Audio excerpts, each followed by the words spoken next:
Well, we are doing so.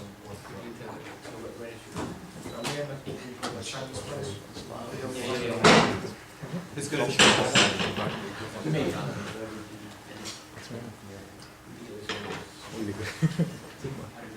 Do you want chairs? Yeah, you do. Okay. Okay, so let's get going. So let me introduce the panel. Well, I think not everyone here has been introduced yet. So there's William Stein, who you might have seen before. Not everyone's given a talk, that's right. William Stein, Dan Bernstein, who you met yesterday. Ondrej Certik, who maybe isn't known to everybody. He tells me that his name means little devil. So I have to be very careful with him. Very careful. Michael Abshoff hasn't yet been speaking, and Bill Allombert also hasn't been speaking. So, right. I really don't know quite how this is going to work. I thought that we could start off by panel members having a few minutes to talk in an uninterrupted fashion to bring out the main points of interest as they see it on the questions that we have, so that we get some idea of what they feel is important and so on. And then maybe we can go through some of these questions and maybe reach a consensus on some of them, I don't know. But we've only got an hour and a half, and we've now got 9 questions. Some of them are very specific to SAGE, and some of them are maybe of more general interest. For example, number 1, for example. Some of them are a bit more specialized, like number 8. So I doubt if we'll have time to discuss all 9 in any great detail. When we're talking about some of these more general points, then obviously I will invite comments from the floor. But we do have to be finished at 10 o'clock because the porter is going to lock up the building, and we better be out of the building by then. So. And if we start talking about software licenses, I'll start the countdown timer. Yeah, that's right. You might have noticed that only one of the items, number 5, we said discussion on this point will be strictly limited. That's because some people seem to think that that one's going to be contentious. On the other hand, there are probably a lot of people here who don't care about that one at all. And that's why it has to be limited. That's why because you can't bore the heck out of the people who think it's boring. Okay. Well, I think William has earned the right to say something first. Since without William, none of us would be here. So, questions? So, you're Angie. You don't have to say something about all the points, just the ones you. Okay, so the first question: can we trust ... No. I mean, no. I don't think you can trust software. There's only levels of trust.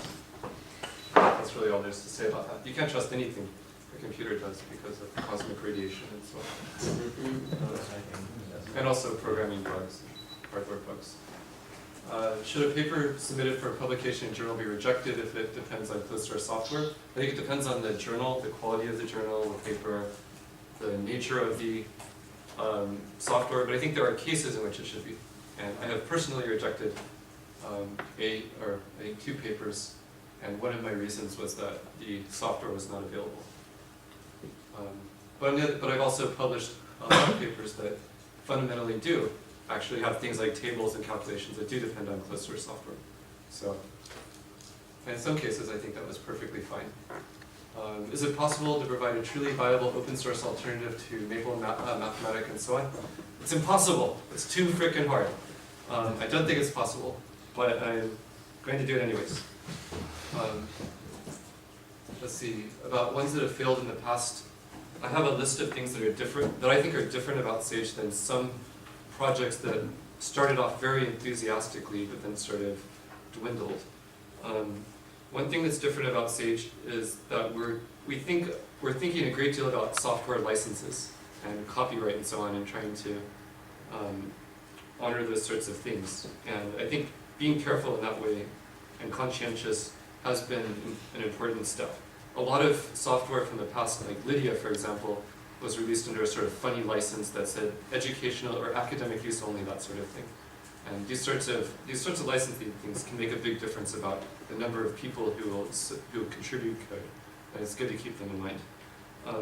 Sage isn't designed by committee for the most part. It's not like 20 different organizations got together, got a bunch of funding, sat around a big table and tried to design Sage. It's designed by what you need to do your research, that sort of thing. Trying not to invent the wheel as much as possible is something that's different than other systems in the past. In fact, most people's first, what people usually want to do at the beginning when they start a computer algebra project is reinvent the wheel a lot. And that's what I wanted to do for at least the first year with Sage. I had a big plan to take Perry source code, copy it into Python, change everything, and really start from completely from scratch. That's what I thought I would do. I thought I could do it. And then after a while I discovered that was way too hard and had way too little time. Plus, cooperation is way better than competing. I mean, imagine if Sage tried to take code from a bunch of different systems, but still be a completely self-contained system. Then instead of cooperating with Perry, and every improvement to Perry is an improvement to Sage, it would be that we would be in direct competition with Perry, which would just be terrible for everybody, especially for Sage because we'd lose, since Perry is so much more well established. And I would just be starting from scratch. Everything I did would be so slow. Some other things,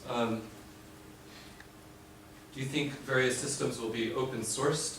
I think the only ones in that list that have any chance of being open sourced are Fermat and Reduce, because I think that there's basically maybe only one copyright owner for those two systems, and in each case it's sort of an old retiring or retired person with friends that would like it to be open sourced. So only Fermat and Reduce. I don't think any other system has any chance of being open sourced. I'm going to skip question 5 because I already said things about it.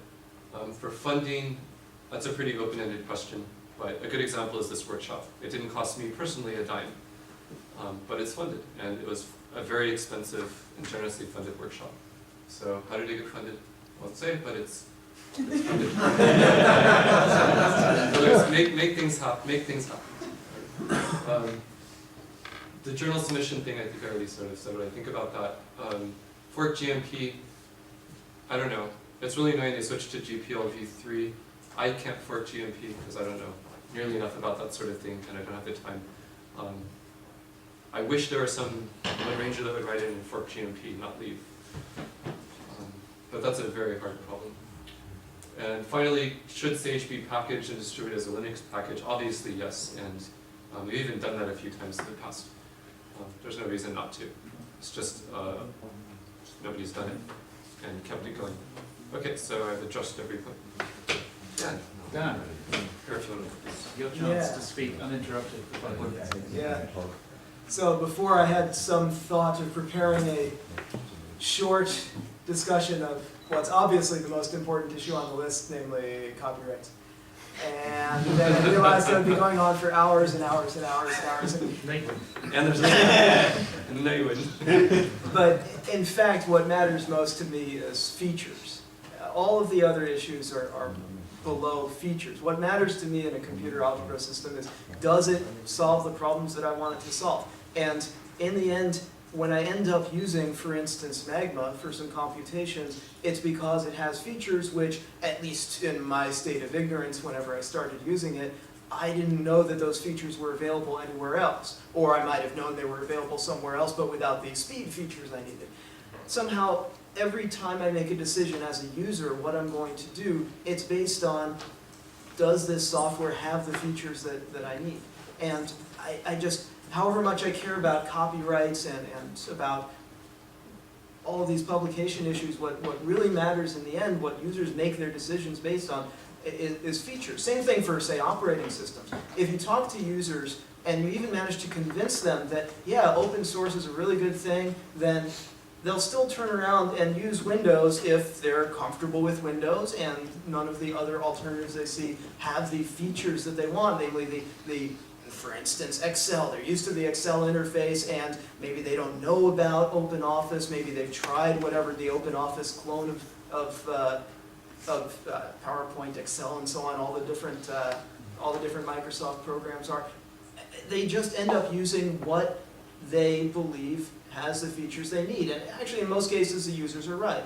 in most cases, when the users say, oh, I think that this program has the features I need, provides me with the comfort, provides me with the interface that I want, then it's true. That is the best program for them. And the only way to really convince them to switch is to provide those features and to say to the users, okay, yes, we will give you exactly that interface in your word processing program, exactly the software support for your Magma scripts. Well, maybe some users will switch without having compatibility at the language level. I think everything I've written in Magma, it's so small, I'm willing to move it over to another language, and based on what I've seen as a novice Sage user, I think it'll be pretty easy to move to Sage. But in general, users are making their decisions on the basis of, does this software have the features I need? And if Sage is going to succeed, it'll be because it has the features the users want, not because it's open source. That's something that might help, but it's not what really matters. What really matters is, does Sage provide the features? Good. Thank you very much, Dan. Ondrej, anything you'd like to add to these?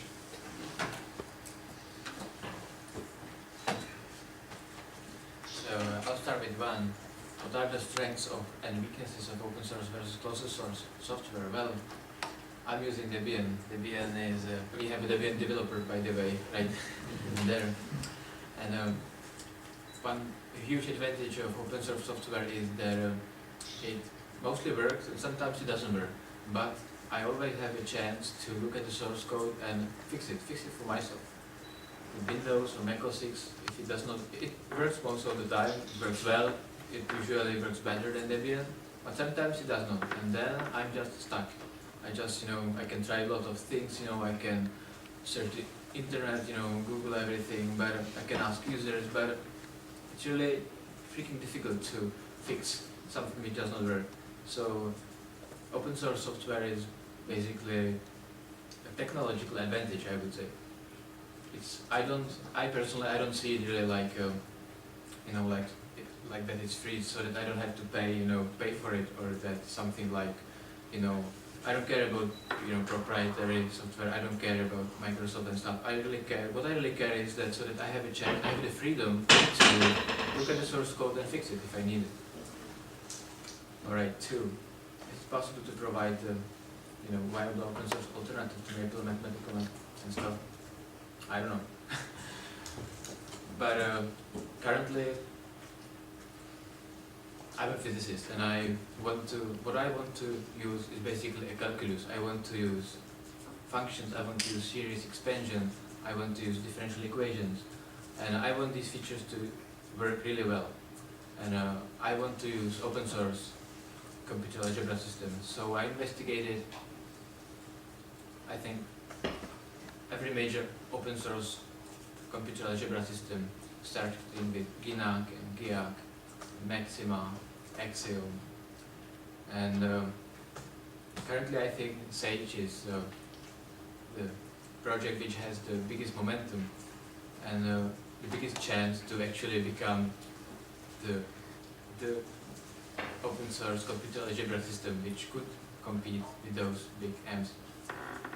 And if it is important to actually support it, or say in advance to support such software in 30 years horizon, I think it's not really important. What I think is that one should be able to fix the need now and to have something now, not tomorrow, and should not be really thinking in 30 years horizon, because you don't really know what's going to happen in 30 years in computers. You don't know, you don't know if you will be using, like Intel or PowerPC, or if you will be using laptops, or if you will have a computer in your watch. You don't really know. If you will be using your cell phone as a computer, you cannot know. So what really should be thinking about is just, okay, I have a need, okay, I have to teach calculus class, and I want to use some kind of software for it and stuff like that. Or I want to use some nice article, I want to write something, I want to calculate something, and I want to do it now. So one should think, I believe one should think in those terms. 3. Yeah. Yeah, right. I'm just going to skip a few of those. Actually, what I would like to make a few remarks is 9.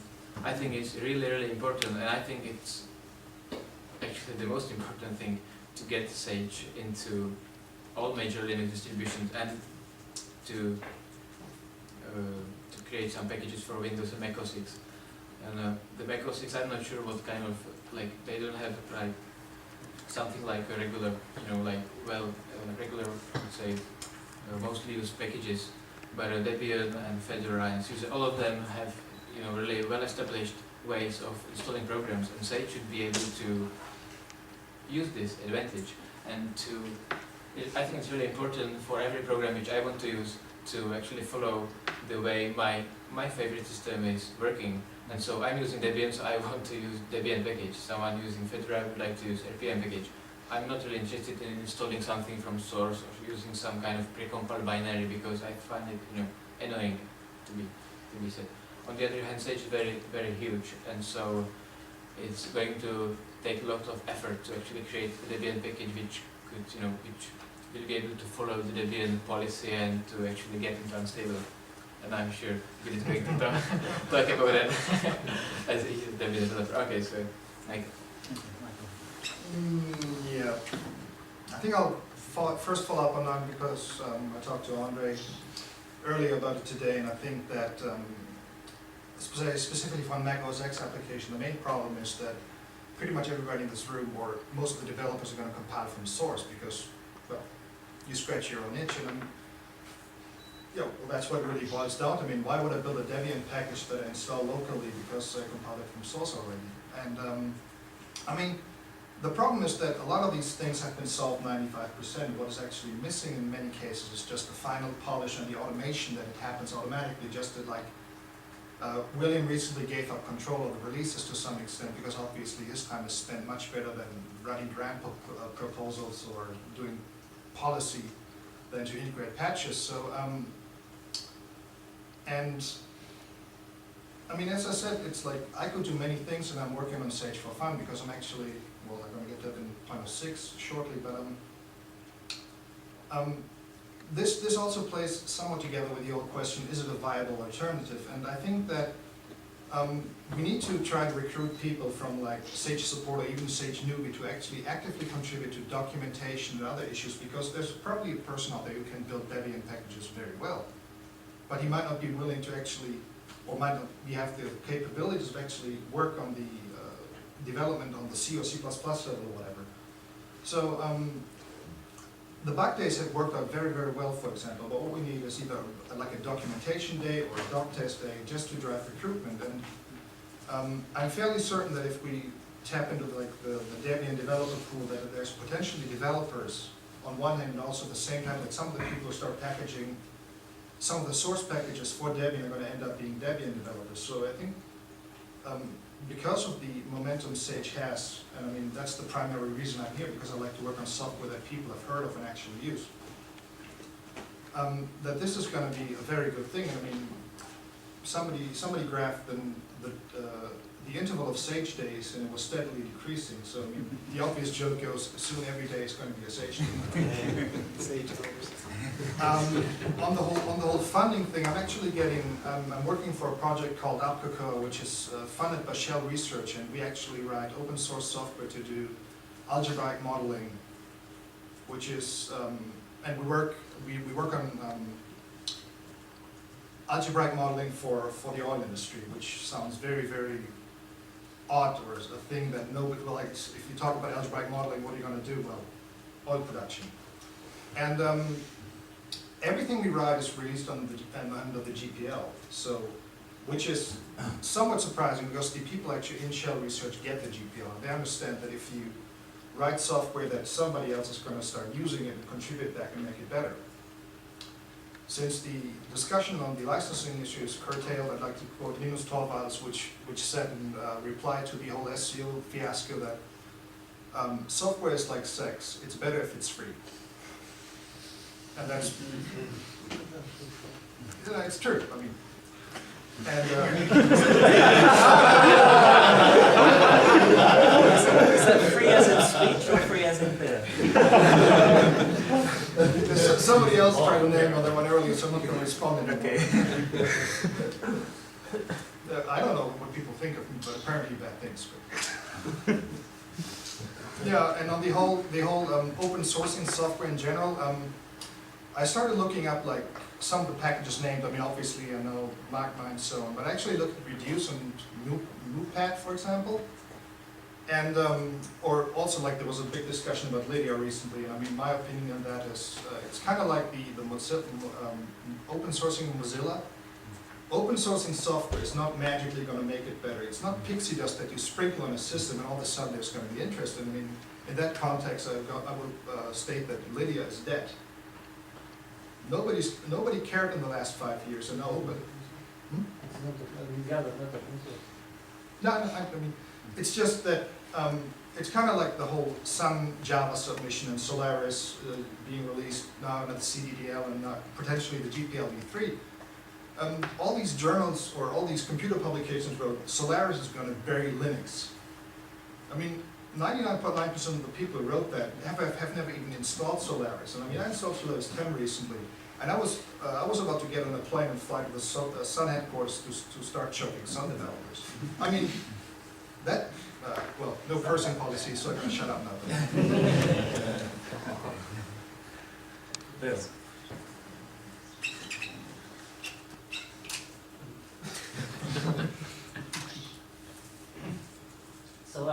So to start with, the strength and weakness of the resource software. So I will just give you a little anecdote. Yesterday I connected my laptop with Wi-Fi and wanted to send an email from my laptop with my own mail server, and I need to use a tunnel to my own SMTP server. And well, for some reason, my local SMTP server refused to connect to the other ones to the tunnel, and the message error or something like complaints that I was sending the message, the mail back to the same machine. I didn't want to see how to work on that, so I just downloaded the source of my mail server. I went for the error message, I just found the function, and at the top written what was the check performed. So okay, I just worked out with something that did not trigger any of the check, and it worked fine. Of course, you don't have the source code, but in Debian, downloading the source, you just have one single command, and poof, you get the source code. So, the strengths of open source software. So now, can we trust computer algebra system? The issue is a bit, suppose Fermat published this wonderful proof of Fermat last theorem, well, it's too fit in the margin, but trust me, I think the referee will say, hey, I want to see more. But it's a bit exactly what happens with some paper. People say, here are some benchmarks are performed between these two systems, but they give no enough information for anyone to reproduce the benchmark. So I think the referee should have asked, well, I want to reproduce the benchmark to see whether your claims are valid or are completely, well, call it what you want. And well, when I publish a paper with benchmark, I always say you can download the data, for example, polynomial I tested on my web page, so you can run the benchmark for yourself and see whether it was correct. And I think the referee should, well, you don't have to reject the paper, just ask the author to cut off the benchmark if he cannot substantiate it. Or else, just give a link to the data. And when I refer a paper, I will check that the claim on timing or are believable. The same order of magnitude. That makes sense. So it's paper functionality. So also the another problem is people that make their code available, but their code is written maybe in Maple. So you can only run it if you have Maple. It's an ambiguous position, because if they use a simple Maple code, anyone with a little bit of skill, even if never have used Maple, can convert it to another language, maybe to Sage, and it's a bit inconvenient, but it's not completely fatal from a scientific point of view. Because, but it's still a problem, because I don't think the referee should have to pay the Maple license to check the paper, or even not only the referee, but anyone who, when you get the paper, you have a proof, you should be able to follow through the proof and say, yes, this proof is correct, and don't have to pay some money to someone to do that. So I think it's about, my opinion, we should apply the same standard to computer software than we apply to theorem or to experiment. in physics, they do experiment, and they ask, when you write down your experiment, you must give enough data so anyone, even to, with enough knowledge to reproduce the experiment, so we can say, okay, I did the same experiment as him, and I get the same result, so he's not inventing stuff, it's science. And we should do the same thing. So now, for an alternative to MATLAB, Maple, Mathematica, and MATLAB, well, for MATLAB, I think Octave is quite good. For the other, well, I think there are two of them that are quite messy. I don't think we can make an alternative in some sense, because if we write something, it can only be way better. So as far as the 30 years of our lifespan, well, I'm one of the developers of Paris GP, and it happened that this year Paris GP lasts 20 years. So it proves that open source software can live for at least 20 years. And it happened just the position where we work part-time on the Paris GP, so it should stay alive for some time yet.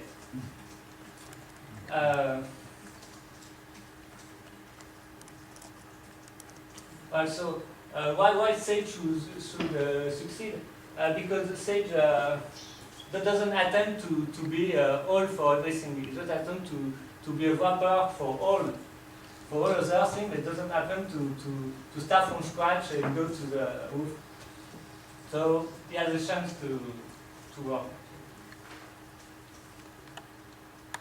So the GPL issue, in my opinion, yes, you have to use the GPL because else we get a nice improvement back in the proprietary package, and people say, well, but this nice library, I can use it from Maple or from something else, so I don't.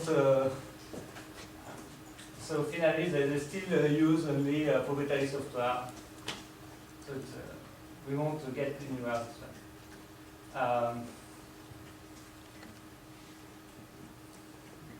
And for the last point, well, for the 8, I suppose the good answer is a spoon, but I'm not sure. And for the 9.9, well, yes, I think it's very easy to make the dev or open package of Sage if we use the reverse approach. With only one directory when we install Sage, we can call it user or lib Sage. And we just need a link somewhere in user bin to the. Okay. So it's very easy to do, and I think it will work for most people. The only problem is if you want to get that accepted inside the Linux distribution, at least Debian, it will never fly, and you will have a lot of problems. And so, and in particular, there is a very painful problem that if a software is not packaged already for Debian, usually it's always quite messy from some point of view. Particular, in Debian we insist that packages are built from source. The data we ship are all built from source. They are not just copied from the original. And for example, the documentation is very common from the documentation we ship it in the tarball and just copied in the output and not build at the build time. And so it's very common that the package doesn't provide everything you need to build the documentation.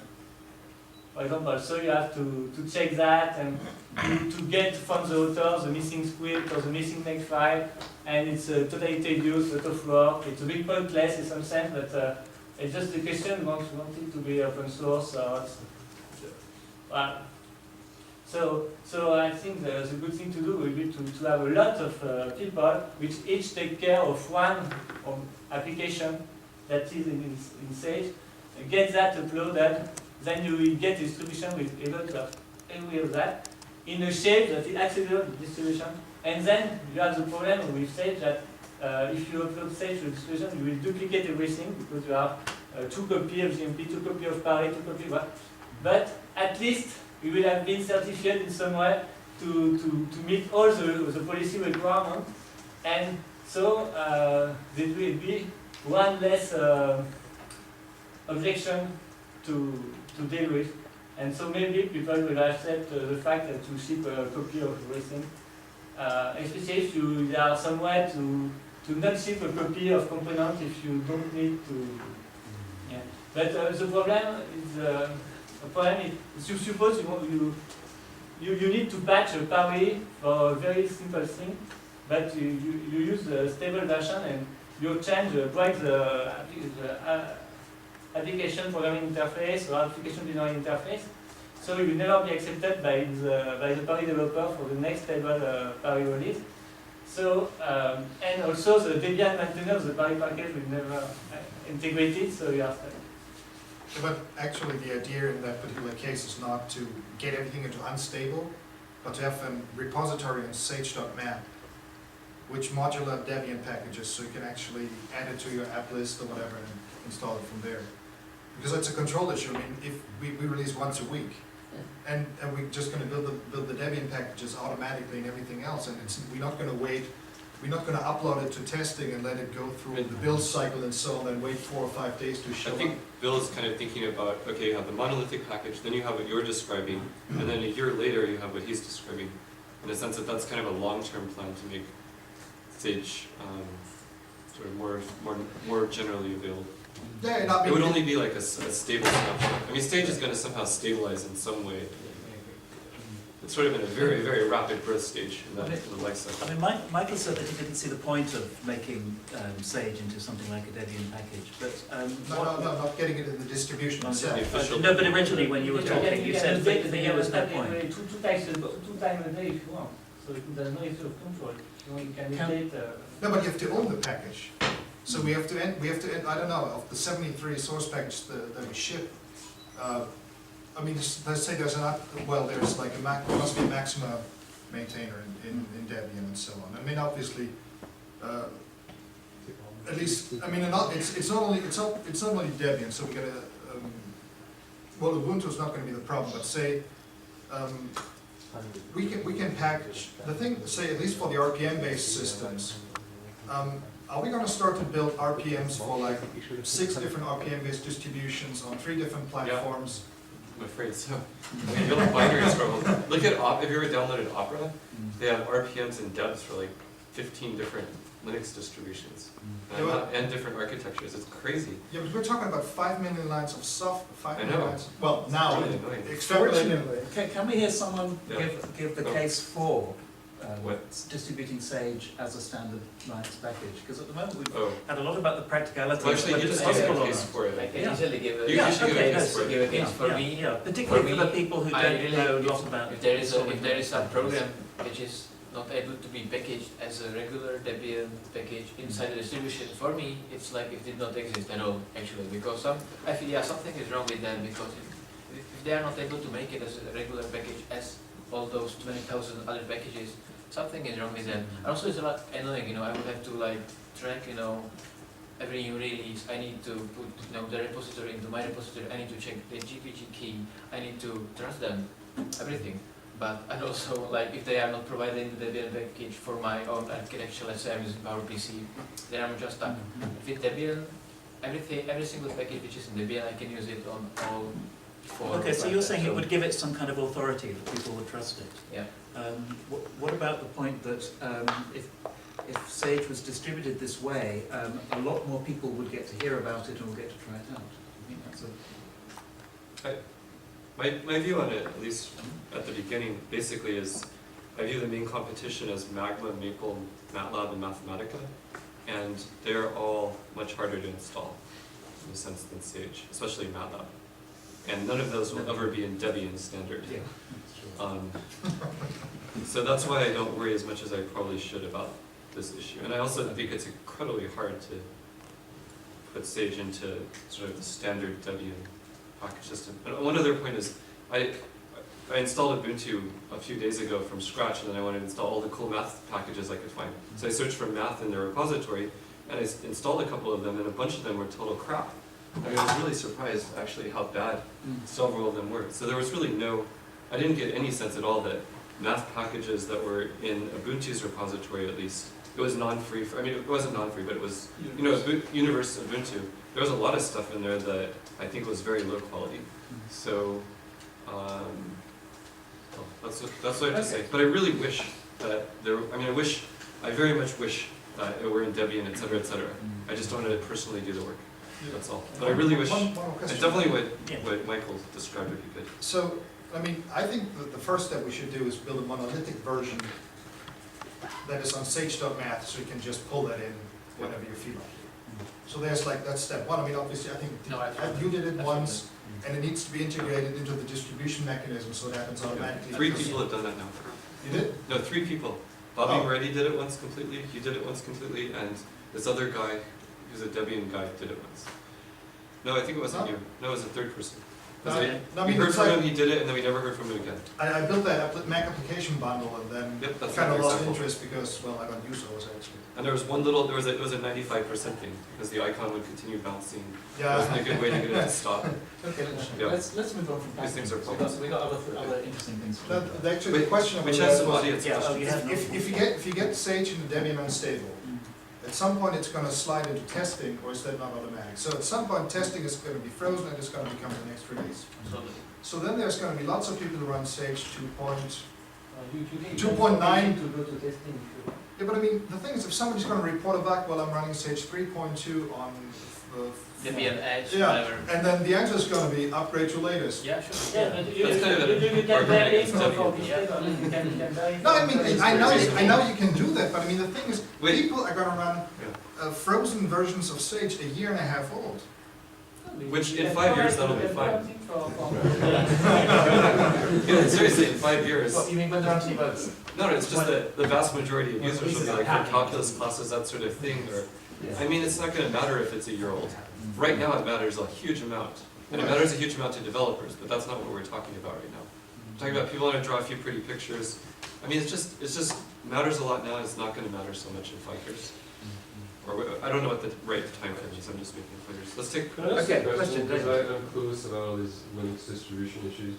So if you made this package and put it in one of these systems to give it the authority, as you put it, then and then they're running this old version, and then you come back to them and say, upgrade to the latest one, and then we have a latest one packaged on the website at Sage. Is that such a bad thing? No. I mean, the thing is, I mean, it's a philosophy issue. I compile every major piece of software I actually use. I compile from source. Very often I run trunk. I literally run bleeding edge. Because, well, I like software. But, But that's not going to be typical of the majority of Sage users out there. well, I'm hoping, but it's not going to happen. Right. No, Martin has a question. Martin. I would like to step back from the whole how to package stuff. I mean, it's not that we agree on so much that the only thing we have to solve is, how to package the thing for Debian and we are good to go. Yeah. So I would actually debate an argument made earlier by Ondrej, and he said, well, if I have open source, I can go ahead and fix it.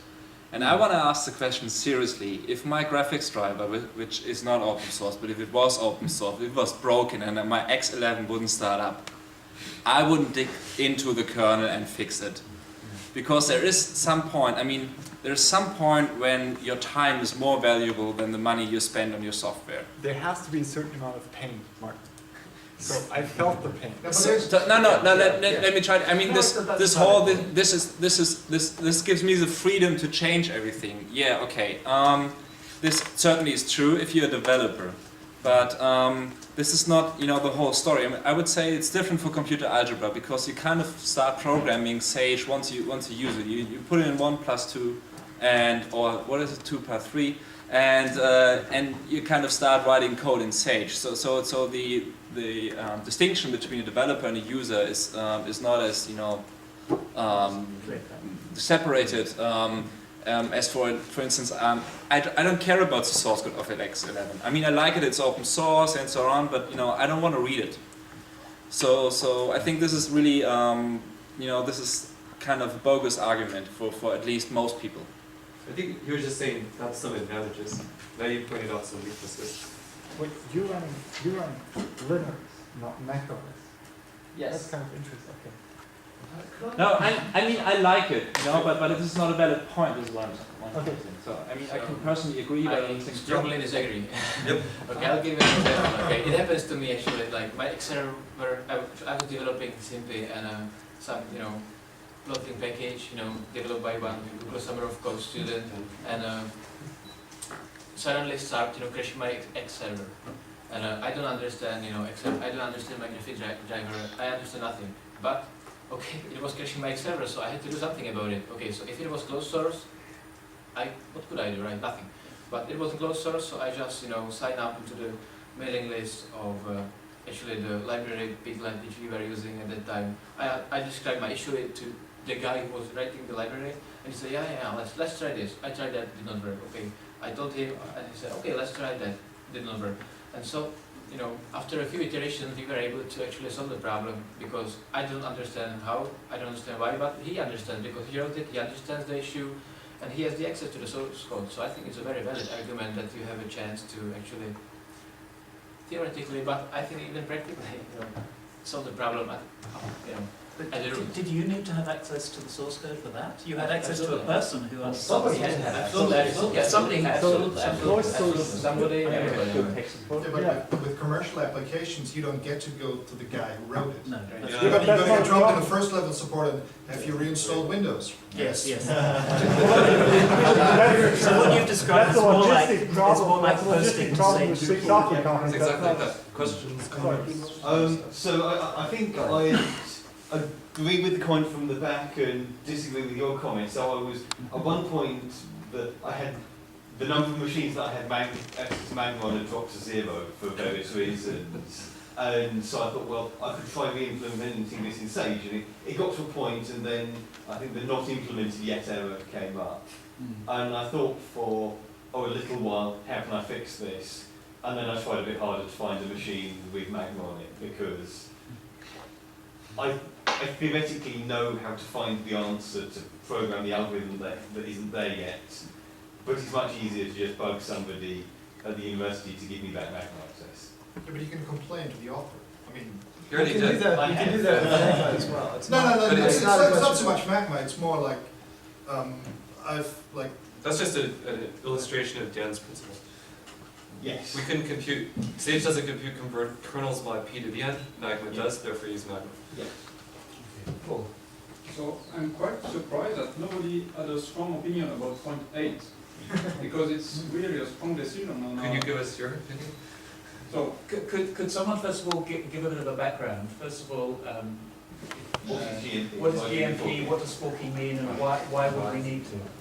Because not everyone here will be. Okay, perhaps as a neutral observer, I could say GMP is, of course, the foundation of all open source computations. It is the GNU multi-precision library, which does arithmetic on integers, and the maintainer of GNU MP is perhaps not as responsive to user needs as some users might like, which is raising the question, apparently, of whether there should be a different version of GMP, perhaps called Better GMP, maintained by somebody else who does respond to those users' needs.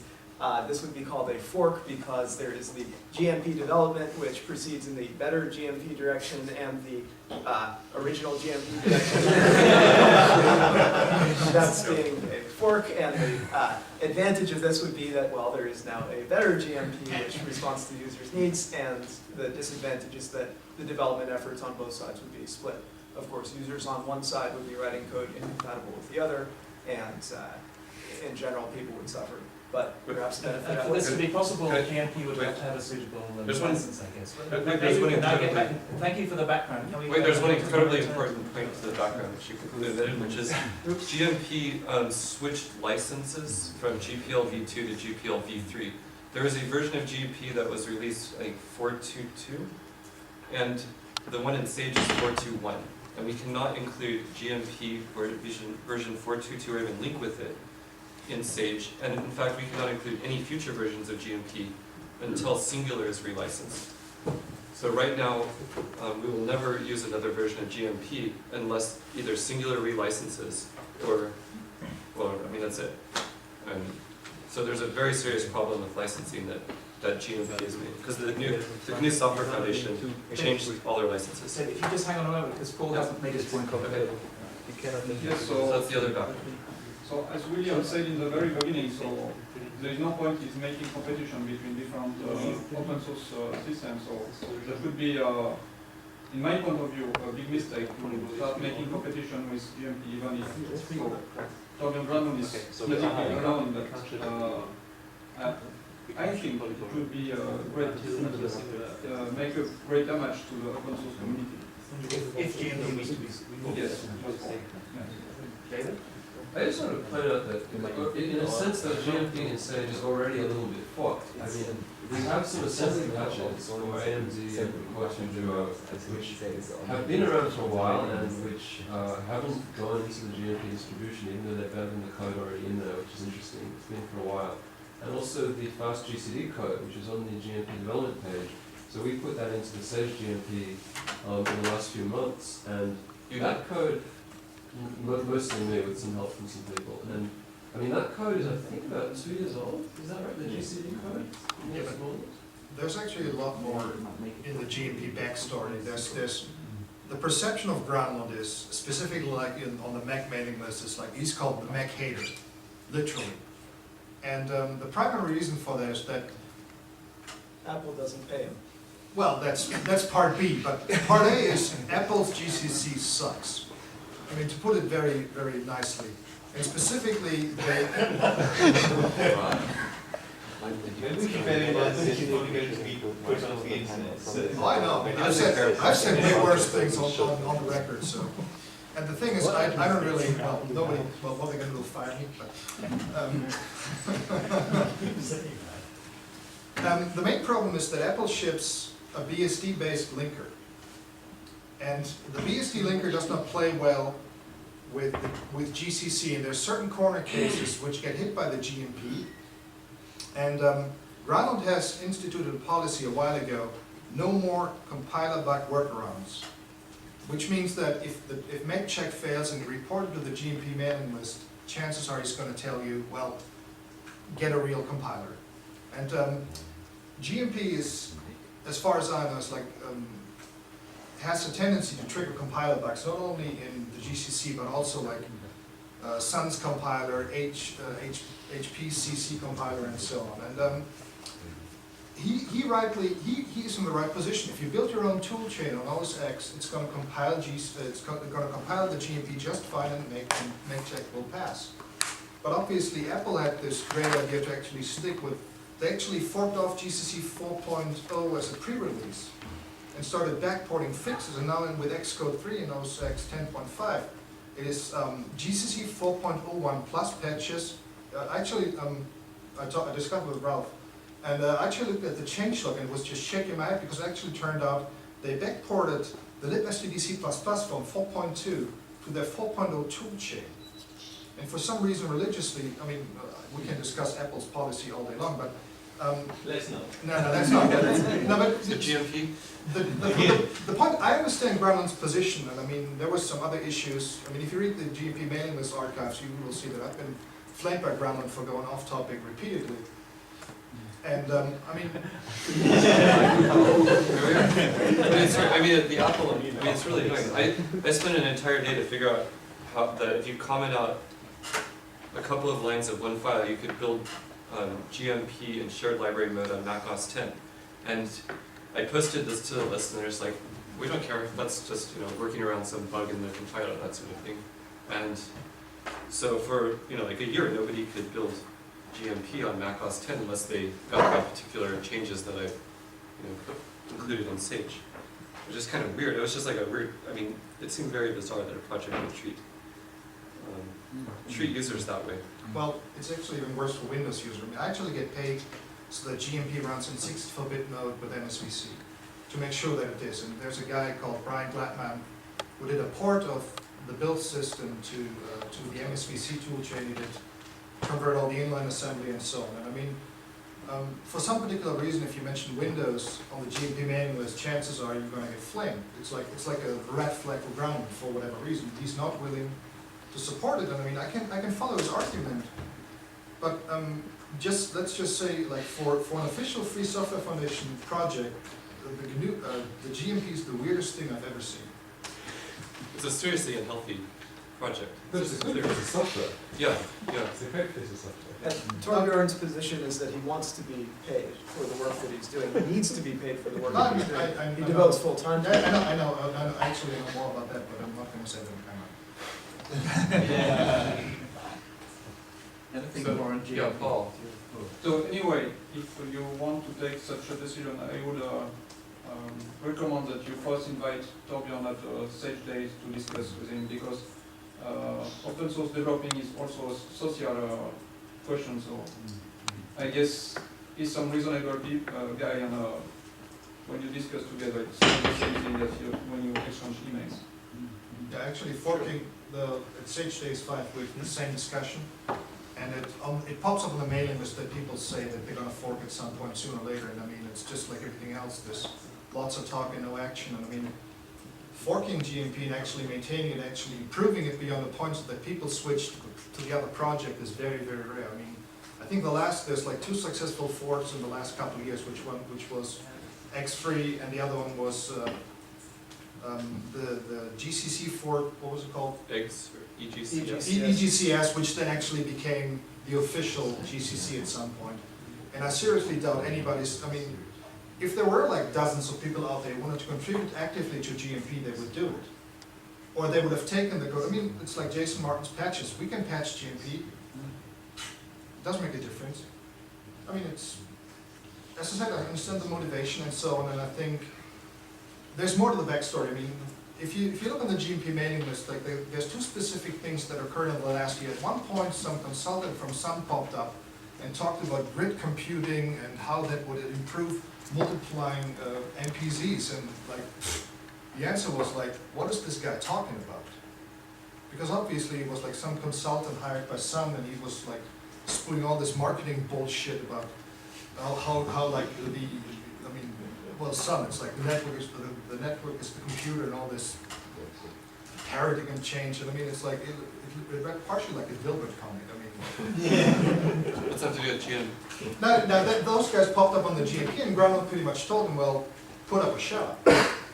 And I mean, it's like, why does, for example, Intel, performance of so much open source software, whether it's Atlas or GMP, whatever else, sucks on Itanium? I mean, I don't understand if Intel literally sinks $8 billion or whatever in the development of Itanium just to prove a point that they're going to follow up on their plan after they promised HP and made Alpha and HP kill their RISC lines. I don't understand why they can't drop a couple $100,000 here and there and actually get open source projects to improve on Itanium, for example. Okay, that's... Yeah. Yeah, I was about to point out, I learned a lot about Atlas policies and, you know, what guy, you know, maintains GMP, but it doesn't really answer the question that GMP is obviously a very basic building block of open source mass software, and even some probably most closed source mass software even also use it. Forking this is a big thing, and it's a scary thing because so many platforms are supported, and it's really well written code. I mean, and so these are the issues, you know, that should be discussed if, you know, it comes up, and it's probably nobody in this room feels capable of forking GMP. And that's probably why I didn't care. care. That are capable, but I don't think they should spend their time doing it. These 2 guys could do it if they wanted to, but I mean they could. There's no doubt about that. Well, but they shouldn't. Feel capable, I mean, Anything else? Yeah, I think much more profitable would be to get Torbjörn more on side with Sage, because I kind of think we should fork GMP, and we should go with the GMP side. I mean, I guess the thing that I'm worried about is that GCD code, for example, was around for a long time, and it's posted on the development page as being stable. And I know that Torbjörn has personally spent a lot of time checking it and testing it very carefully.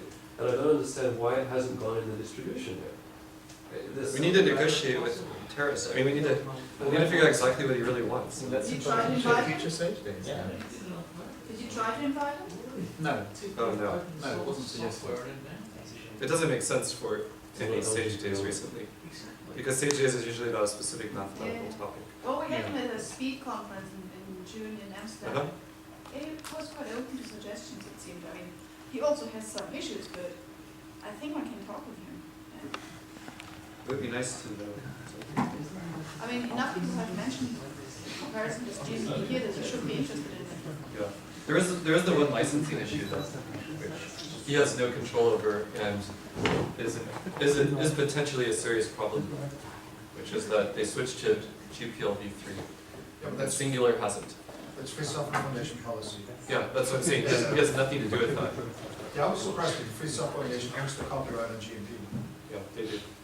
So, Would anyone out there like to questions? switch to a different, from our list or for a different one? Burning There's to a say question. something like, why should Sage be any different and not die after Your a few years? comments perhaps? rather than the questions. Oh, yeah. I have a question. So Dan, you wrote the sieve of Apkin, which is the fastest sieve I can download. It enumerates primes quicker than any other program I know of, much faster than Hurry or anything I've written. And you wrote it in 1995 or something. And you released it under a license that means that I can't just take it and modify it and put it into Sage or have a student do that. Is there any chance that you reconsider or maybe make it public domain or BSD or just, I don't know. There is a chance. In fact, this is something I've been thinking about for some time, and perhaps I should find out how many seconds are available for comments on this particular topic. Just give you 5 minutes. Oh, Or maybe just take, well, what do you think? 200 or 300? Your timer. Okay, that works.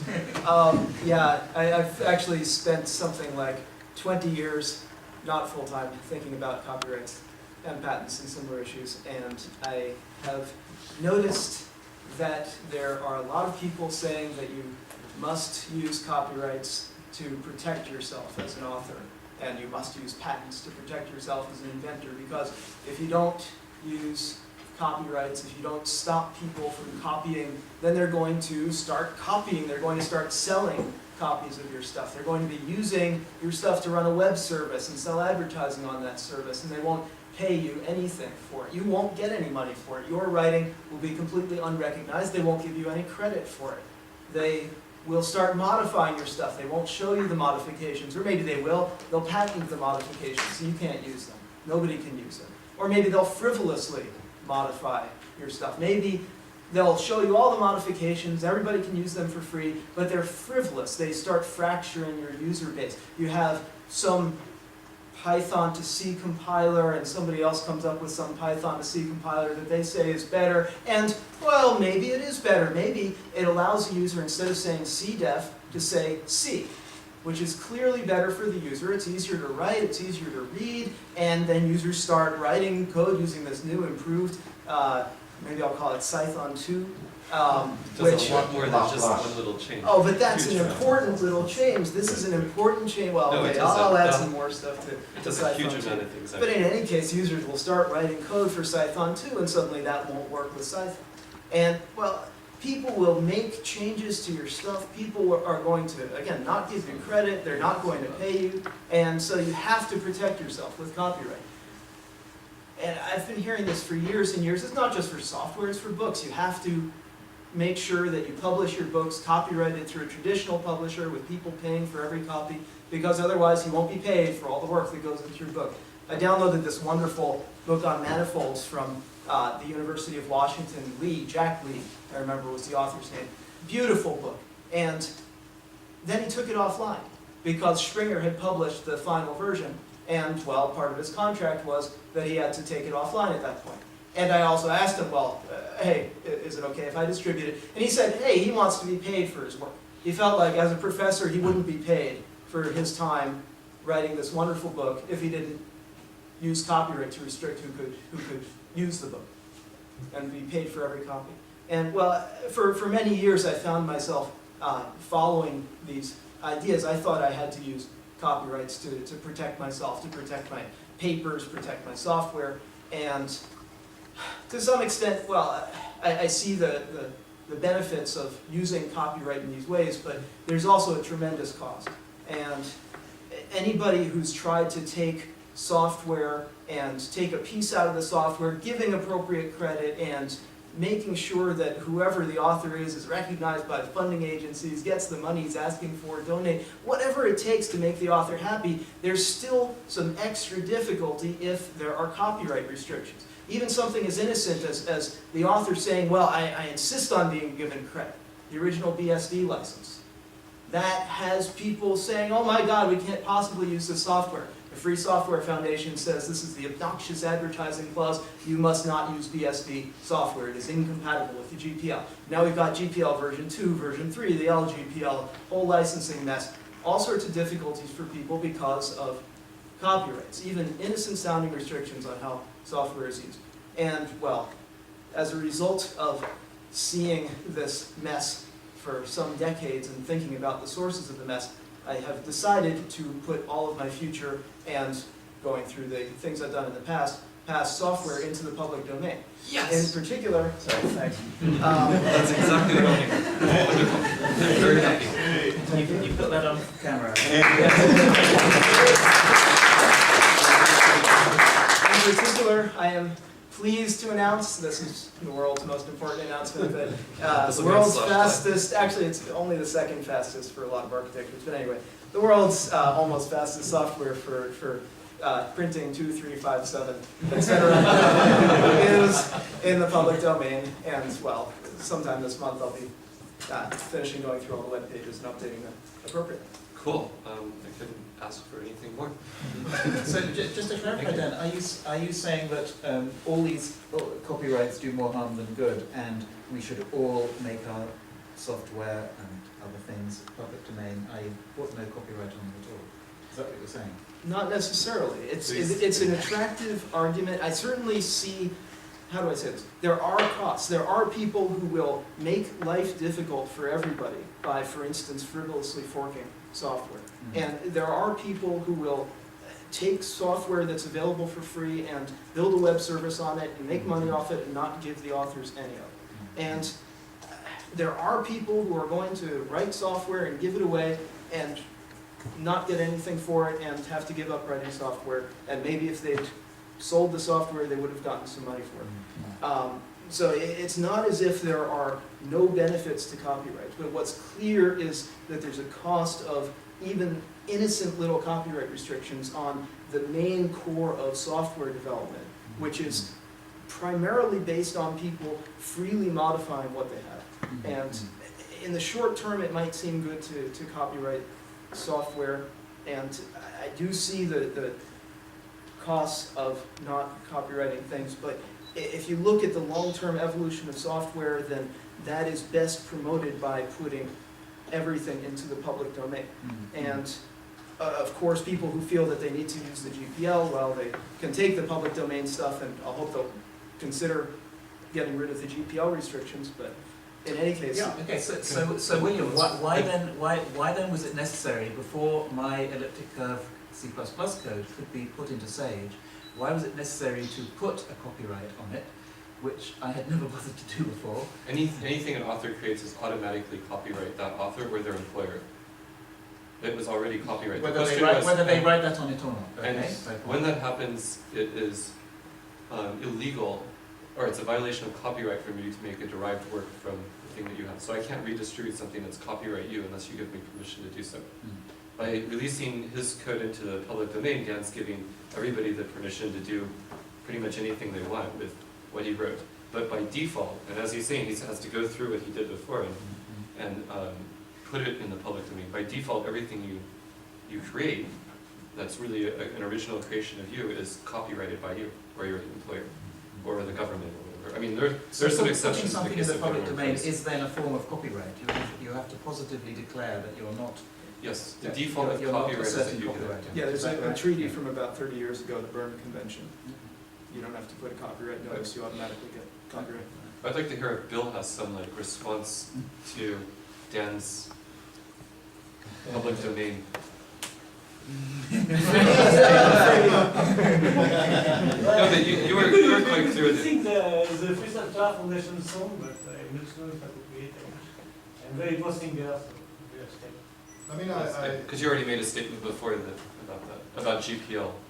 You made a statement before about GPL. So. Well, we've exhausted this discussion. All right. So what else? Okay. I mean, I read Your question. I read your presentation on QMail 2 weeks ago, and pretty much was the same thing, right? It was one line in there that was focused on security issues. But I mean, yeah, I know. Also, Berne sent mail and so on. Moving swiftly on. Okay. New question. Somebody think of something. Could we go back to the previous page?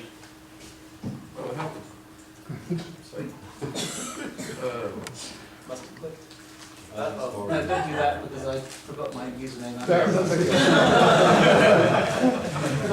We can view. Yeah, I can just make another one.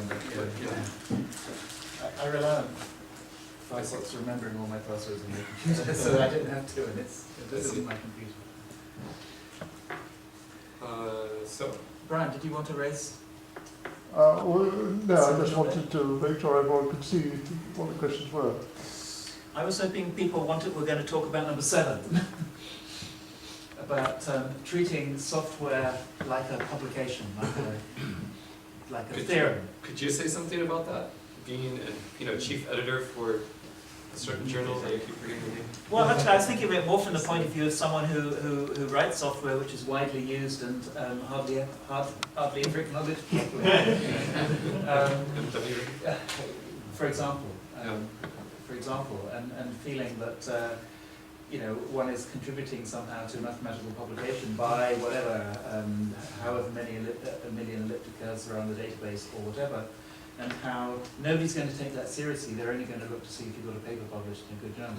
And wouldn't it be nice if you could write a really good program and somehow have it acknowledged as in some way equivalent to having proved a really good theorem? So what would be the criteria that the reviewer is using? I mean, with the journal submission, they're not reading it and checking that every line is correct. That's not what really the purpose of it is, right? So a lot of it, is it useful, is it new? Is it important? Does it contribute something valuable to potential future research? That's like, isn't that what do you, you're an editor for journals. Those are the things. Is it useful? Right? Is it new? Is it valuable? Basically. Is it better than the other things that we're considering publishing this month, in case you have a limit on pages or whatever? It depends on the quality. Yeah. Because it's not just is it correct. One sometimes gets the impression that with experimental science journals, if you do something and it's correct and reproducible, then they'll publish it, without asking themselves, was it worth doing in the first place? That's certainly not true in mathematics. If you prove a theorem and people just don't think it's at all important or interesting, then journals won't publish it. Yeah. Or if it's written terribly. Or if it's written badly, yes. Unless it's really, really good. Has anyone published in the ACM transactions on mathematical software? I know that I've seen articles from this on the web. I don't know if it still exists, but before you published with it. So what do they do? It seems like documentation from what I've read. Yes, so they have a category which is named algorithms, where you can publish, you can submit not only a paper that also is on source code. In fact, as a reviewer, I got some such papers to review together with some source code, so you also have to give your opinion about the source code. So I think that's a very good thing. Personally, I've discussed that topic with some colleagues, and I think we really lack, for the software, we lack the peer review system, for like we have for paper publications. This really is good for paper publication to improve the quality of the publication. And if you would have this for software, it would be great. But even if we did this, there's still no guarantee that such publications would be counted by the people who make decisions on hiring, tenure, promotions, etc. You only have to look at the reputation that all electronic journals have, which someone the other day was telling me that he would hesitate before publishing in an electronic journal because the dean of his faculty wouldn't count it as a publication when considering his promotion. And I think we'd be going through all that again if this wasn't a real paper proving real theorems, but was just some bit of... But that's changing, exactly. It's changing, but it's taking a very long time to change. But at University of Washington, about 2 months ago, the faculty unanimously voted to discontinue their subscriptions to all print journals except panels. I mean, from our point of view, print journals don't exist anymore, they're pointless. When I say I was a little mixed about that, but I was really shocked. Everyone in the room, they're like, yep, let's get rid of them. It's a waste of money. And it didn't seem to bother anyone at all. And I mean, I was surprised it happened so quickly, but if it's happening at the University of Washington just like that, it's going to happen at a lot of places. The thing that bothers me a bit, and I brought this up the other day, is that when you make a submission, software, if it was in the context of Sage, for example, you're sort of overriding someone else's previous work a lot of the time. That you're rewriting code, not just submitting new code. And so there's this problem. It's like imagine I could submit a new paper to a journal that William published in, which sort of overwrites part of a previous paper and changes it. And that's complicated. That's not really what I imagined for this sort of thing at all. I'm not thinking of, okay, here's a patch that improves some functionality in Sage, but maybe you write a bunch of companion code for a paper that's critical to verify some step in some argument, where to make a table in the paper. So it's standalone code. Yeah, more standard. But would it have to be a new algorithm, not just a re-implementation of an old algorithm? I mean, a journal wouldn't publish a new implementation in a new language of an old algorithm, would it? Well, this I don't know. Depends. In what context would you publish a new proof of an old theorem? It depends whether it has Absolutely, something- journals regularly will publish new proofs of old theorems if they're novel in some way. Yes, but a new proof of an old theorem, the analog of that would be a new algorithm, a new way of computing something faster and better and quicker. And the journal would publish I that. don't necessarily agree with that. I don't necessarily agree. I think it's pretty fuzzy. There's a pretty fuzzy boundary. There's a fuzzy boundary. Like for example, Montgomery representation for doing modular arithmetic. I mean, I think of it as a separate algorithm, but you might say, well, I can do modular arithmetic already. It's just a little bit faster in certain contexts. It's a bit fuzzy. Yes, John. I have a question about how incremental, so when I see Sage develop, right, I see it develop in many small incremental changes that people submit freely, and then they go in through some serious process funneled through William Stein for the most part. Not anymore. Or now it's been distributed. Yep. But when you think about submitting something to a journal, do you think about, I want to finish this complete paper, this total block of ideas and code and whatever, and then you submit it. So how does the sort of the boundary between those things happen? Or will big things be submitted through JSage and small things be submitted just as patches? Or I don't know. So I'm curious. So first, all patches should be refereed, and I think that says nothing really to do with this discussion. It's just like another axiom that unrefereed patches are wrong. Unrefereed code is wrong. If somebody else hasn't looked at it, it's probably wrong. No matter how much you think it's right, you probably just did something dumb. That happens so often. So bare minimum code that goes into Sage should always be looked at by somebody else. But you're going to write a paper with Module at some point, which will be completely finished. You're going to have some code that you'll run, that you take it at the input. You run it. It takes a couple of days or a couple of hours, who knows, to run. At the end, it's going to produce a bunch of numbers, and you're going to say like the max of all these numbers is 795.4 or something. And then you'll say because that number is less than 10 to the 5th, we get the following conclusion that every quadratic form that represents all the integers up to 290 represents every integer. Okay. That paper, the paper that proves that theorem is going to go to some traditional journal, but the code that accompanies it should be refereed. And I think that's exactly the sort of thing that would make a good contribution to JSage. The code would be refereed. We would run at least some subset of the calculation on a regular basis to make sure it still works. And there would be a pointer from JSage to Annals of Math where you have the actual paper, and conversely. So Yes. that's what I envision for this. Yeah. Software implementations have a tendency to be incremental, but I think that's true of an awful lot of journal articles as well. Not the ones that get published in the annals, but really probably most of the rest. But there's some value to the refereed snapshot. Oh yes. And that's what you'd have here with the code. That code is a that refereed would be snapshot. sort of that's one example, but let's say I wrote a class to do something, right? And That's different, I think. So would that be something that would go through JSage, that's something that goes through some patch system? Or, how do you I see it imagine work? every single thing that would go in JSage would have an accompanying paper that would appear in a prestigious journal. Okay. And I think a part of that is, say you take the same code that we were just describing, you just put it on your webpage, and then you notice a little bug you think maybe, and you change a little line, and then that's the thing people download. You could easily introduce some serious problems, but the snapshot, you're not going to be able to just frivolously make little changes like that without at least some serious discussion with the editorial voice. So JSage code would then be maintained by JSage on a It would continual at least be basis tested, in some way. and if it suddenly breaks because of a change in Sage, there would be something to deal with that. You're the moderator. Yeah.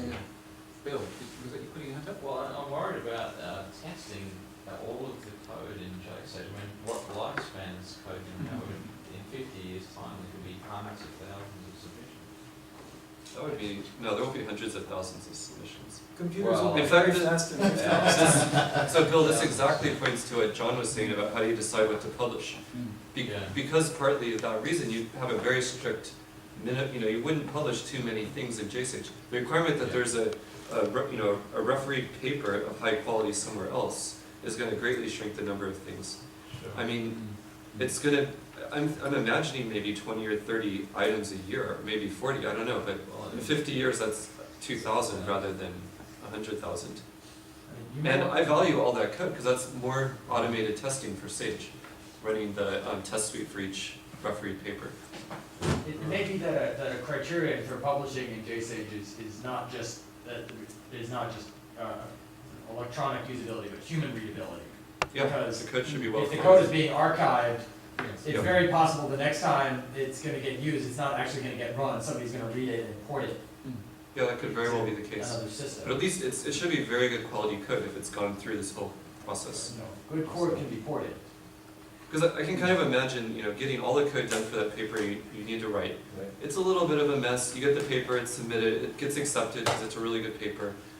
You did the calculations, and you're just maybe not going to be quite motivated to do the extra work that would put the code at the same quality level as the paper itself. That's why I'm putting this. Because you're not going to get academic credit for it like that. But if it's a completely separate thing, and in a couple of years, because we've repeatedly made really good choices about what gets published, it starts to become very prestigious to have something. If you're in JSage, then you are going to get academic credit for it, because people will know. It's really hard to get something in there, and it goes through this whole process. But you don't see anything going into JSage that wouldn't have an accompanying mathematical paper in Yes. another journal. That's what I imagine. It's something. It's a home for code that accompanies papers in maybe a wide range of journals that provides some serious added value.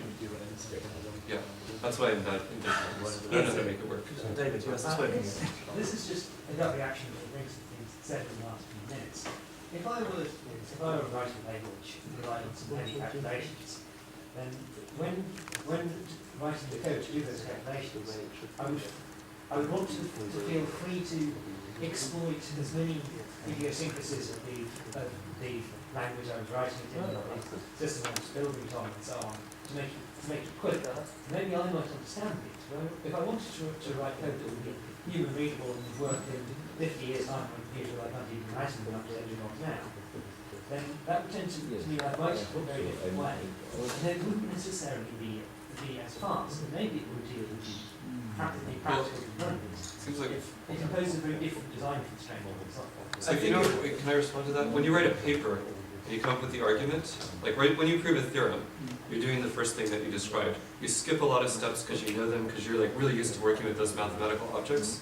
When you go from the initial things sketched out on a pad of paper to something that you submit to a journal and then something that's actually published, you go from the code that exploits all the little tricks to something that's actually will stand the test of time and can be read by other people. And there is some value to that, as anyone would agree. That's my response to it. There's value in giving away efficiency to that. Yeah. Computers will get faster in the future. Well, you give away efficiency in the proof as well. I mean, it's longer. It could be significantly longer if you actually give the details. And as the initial author, it seems ludicrous to fill in all those steps because it's totally trivial. But of course, it's not totally trivial when somebody else reads it. 5 years later. Yeah, or 50 years later. So it's almost exactly the same thing. Okay, David. So the examples you're talking about have been of the form where you're proving a theorem and the program that you run is an essential part of the proof of the theorem. It's like In that case it is. That's one example. Right, or the four-color theorem case or something like that. So what about the case where your paper is about an algorithm or something and the code is an example implementation with algorithm? You're not really interested in seeing that the class group turns out to be this. That's not the point. The point is that good papers tend to have some seriously interesting examples of applying the algorithm. Like with your periodic heights paper, if there were accompanying code, you would go, oh, by the way, look, I computed the periodic regulator for this elliptic curve for all primes up to 100,000 and it has this statistical property. You apply it a little bit to illustrate that you're really doing something different. So I think any good paper would have to have some application of the algorithm kind of to justify it. Personally. Right. It's not Maybe I'm wrong. justifying it in a logical sense, it's just No. right. Expositional sense. Yeah. So you still see that kind of thing as part of this. Yeah, definitely. But wouldn't the author of a paper like that choose a more established journal like ACM Transactions on Mathematical Software or Mathematics and Computation? I don't know. I mean, I think they would publish it. They would want to publish it in Math Comp, and the code part would be in JSage.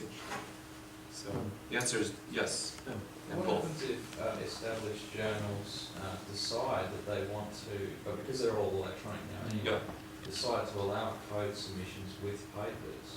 Well, some of them do. So many of them The do. LMS JCM does it, it would But encourage you to let's- put in the code. But it's sort of But different. the code as such isn't going to be refereed, and the referee might not look at it, and certainly might not try running it. So And it won't work when you try it out 5 years we from like to have the code attached so that in principle people could download it and run it themselves, but there's no real testing that will work. Because actually, it's very electric. If you look at experimental math, many of the papers have some electronic addendum that's linked to their journals. JCM does that a lot. What It's very common nowadays. What if other journals start refereeing code and allowing it as an attachment, just as we enter the electronic age? That would be great, because that's exactly what I want to have happen. That'd be good, then Yeah. JSage would have blazed the trail and Exactly. Right. shown Yeah. people the way to go. There's also one extra, I mean, there's one sort of added thing here, which is Sage, which, in what you're describing, it would clearly be sort of agnostic to systems, and they probably wouldn't regularly test the code, because it would require that they have copies of some very wide range of different programs. Maybe they would, I don't know.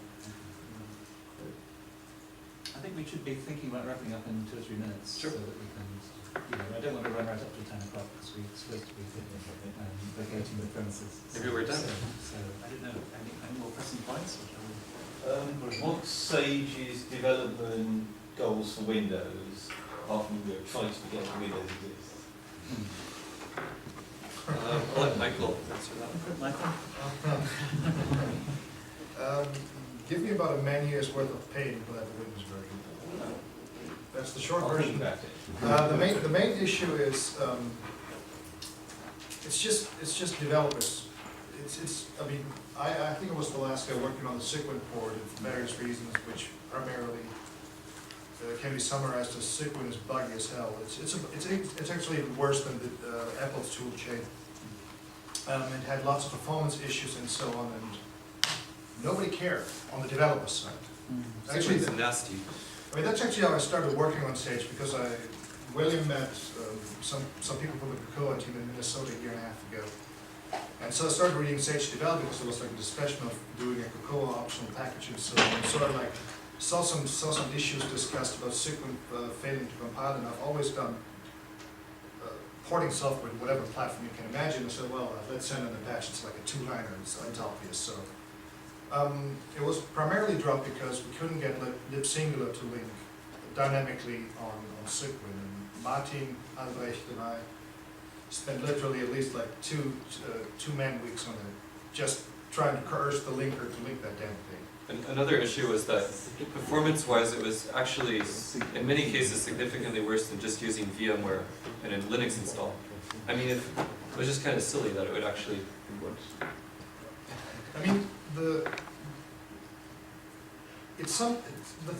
I believe that if we actually get all the open source software in Sage to run natively on Windows, we would do the open source mathematics in favor. Because Windows is not going to go away anytime soon. And there's actually people who prefer to run on Windows. I mean, it might. Yeah. Have you thought about adding a Windows interface into Sage? Well, so we port Windows to well, actually, we have a somewhat partial tool chain building, and we joked at some point that we only need a libc and a kernel, and we will have an operating system. One other comment I should make is, if you look at the downloads each week of Sage, by far the most popular download is people downloading Sage for Windows, right now. That's what people usually download Sage for. So we're not pretending it doesn't exist, it's very clear it exists. I'm also teaching a class this quarter using Sage a lot, and the majority of the students are using Windows, and they download Sage and install it on their Windows machines. So it's actually the most popular platform for end users of Sage. strangely enough. It both So we're not pretending it doesn't exist. It's a funding question, and nobody's willing to pay for it. Because it's not something, I mean, I worked on the Solaris board and I got it to run 99.9% in like 2 weeks. We did OS X 10.5 together in like a day and a half, literally. But Windows, I mean, it's not only the issue of getting it to run, the issue is of keeping it running. I mean, really the way to get money for it would be to start a company, have a closed source product, sell it, etc. That's just not going to happen. We're going to have a company and sell support contracts. Yeah, to Windows people. You need a product that's for Windows people. You need to get venture capital to fund actually making a real Windows version. And I don't have anything to do with that. I hope Sage doesn't have anything to do with that. Positive comment to finish with? We don't want to end on this. World domination. Okay, let's thank all the panel members. And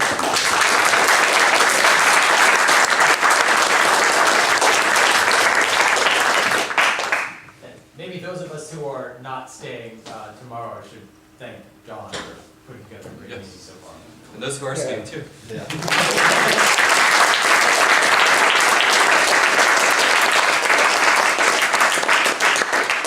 I will certainly pass your thanks on to Rebecca Adams, who did all the nasty stuff, like making sure there were sandwiches at lunchtime and things, which I had nothing to do with it. Good. Right, okay. Good show time. See some of you at 9 o'clock tomorrow morning.